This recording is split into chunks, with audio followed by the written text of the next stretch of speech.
नमस्कार. माझ्या चॅनलमध्ये आपणा सर्वांचे स्वागत आहे.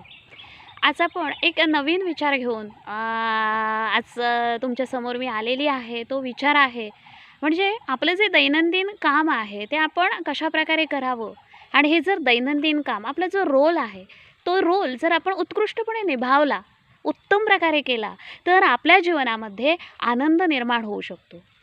कारण असं म्हटलं जातं प्रत्येकजण सुखाच्या शोधामध्ये असतो, आनंदाच्या शोधामध्ये असतो. हा आनंद कुठे मिळेल मला?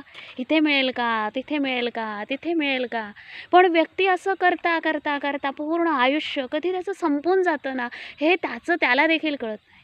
आणि कधी-कधी मग व्यक्ती आयुष्यामध्ये उतार वयाकडे जाता जाता खूप उदास होऊन जाते. अरे, मला करायचं होतं काय? मी काय मिळवलं? काही खूप सखोल विचार करणारे असतात. त्यांना हे लागून राहतं, "अरे, काय मिळवलं मी? काय मला करायचं होतं?" मग आपण नेहमी लक्षात ठेवायचं, आपलं जे दैनंदिन काम आहे ते उत्कृष्टपणे करणं. ते माझं दैनंदिन काम ही परमेश्वराने मला दिलेली संधी आहे. माझा जो रोल आहे, माझी जी भूमिका आहे, ती मी अत्यंत प्रामाणिकपणे करणं. याला साधना असं म्हटलं जातं, याला भक्ती असं म्हटलं जातं, याला कर्मयोग असं म्हटलं जातं. आणि आपलं भारतीय तत्त्वज्ञान हे सगळ्यात महत्त्वाने जे आधारलेलं आहे ते कर्मयोगावर आधारलेलं आहे. तुम्हाला जी मिळालेली भूमिका असेल, मला जी भूमिका मिळालेली आहे ना, ती मी भूमिका उत्कृष्टपणे निभावणं. त्याच्यामध्ये माझ्याकडून कोणत्याही प्रकारची त्रुटी, चूक किंवा कोणत्याही प्रकारचा आकस तिथे असता कामा नये. मला हे भगवंताने काम दिलेलं आहे ना, ते मी उत्कृष्टपणे करणं. मग ते कोणतेही काम असू दे. मनापासून करणं, आनंद घेत करणं, दुसऱ्याला आनंद देत करणं. असं जर आपण कर्म केलं तर आपलं आयुष्य खूप सुखकारक होऊ शकतं. कारण प्रत्येक व्यक्तीला आपलं आयुष्य सुखकारक होणं असंच वाटत असतं आणि शेवटपर्यंत व्यक्ती सुखाच्या शोधात असते. सुख म्हणण्यापेक्षा आनंदाच्या शोधात असते. आनंद कसा मिळवायचा? तर माझं कर्म उत्तम करून मी ज्यावेळी कर्म उत्तम करेन त्याचवेळी मला माझ्या कर्माचा आनंद मिळणार. माझं जीवन आनंददायी होणार. माझ्याकडून मला जो रोल मिळालेला आहे तो मी बेस्ट करणं हे माझं प्रथम कर्तव्य आहे. आणि तो रोल जर मी बेस्ट केला तर मी बेस्ट काय होणार आहे? ॲक्टर होणार आहे. कारण जग ही एक रंगभूमी आहे असं म्हटलं जातं आणि या रंगभूमीवरील आपण सगळे कलाकार आहोत. प्रत्येकाच्या वाट्याला आलेला रोल वेगवेगळा असणार इथे. प्रत्येकाच्या आयुष्याच्या पुस्तकातलं पान वेगवेगळं आहे. प्रत्येकाची प्रश्नपत्रिका वेगवेगळी आहे.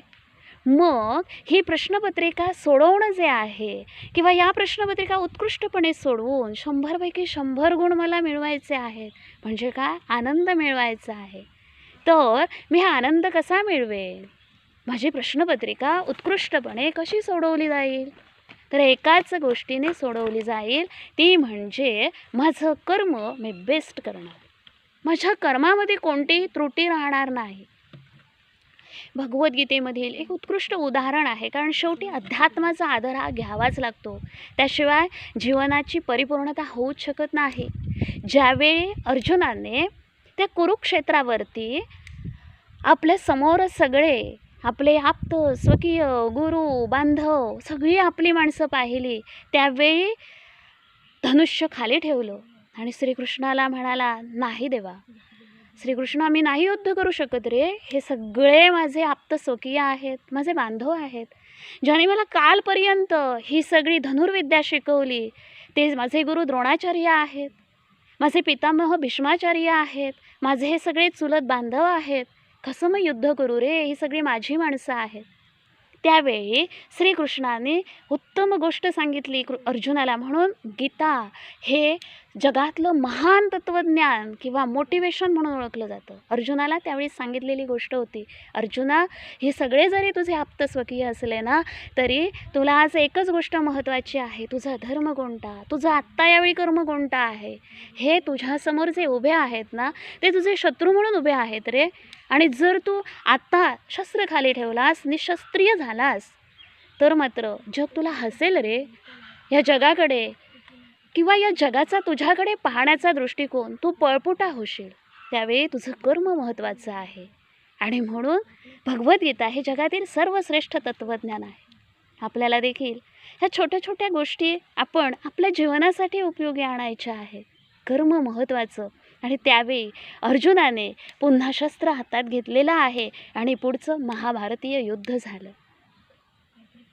कोणी सांगितलं? कोणी अर्जुनाला कर्मयोग सांगितला? कोणी अर्जुनाला धर्म सांगितला? तुझा धर्म काय सांगतो? तुझं कर्म काय सांगतं? आणि म्हणून अर्जुन आजही ह्या जगामध्ये सर्वोत्कृष्ट धनुर्धर ठरला. म्हणून आपणालाही आपलं जर कर्म उत्तम असेल तर आपणही सर्वोत्कृष्ट आपल्या क्षेत्रातील एक धनुर्धर म्हणूया, एक योद्धा म्हणूया ठरू शकतो. आणि जीवनाचा जो खरा आनंद आपण शोधत असतो ना, तो आनंद आपण नक्कीच घेऊ शकतो. बघा, विचार करावा एकदा. आपलं जीवन जर आपल्याला आनंददायी हवं असेल तर निश्चितच आपल्याला या गोष्टीचा विचार करावा लागेल. धन्यवाद. अत्यंत मनापासून धन्यवाद. शुभ संध्याकाळ.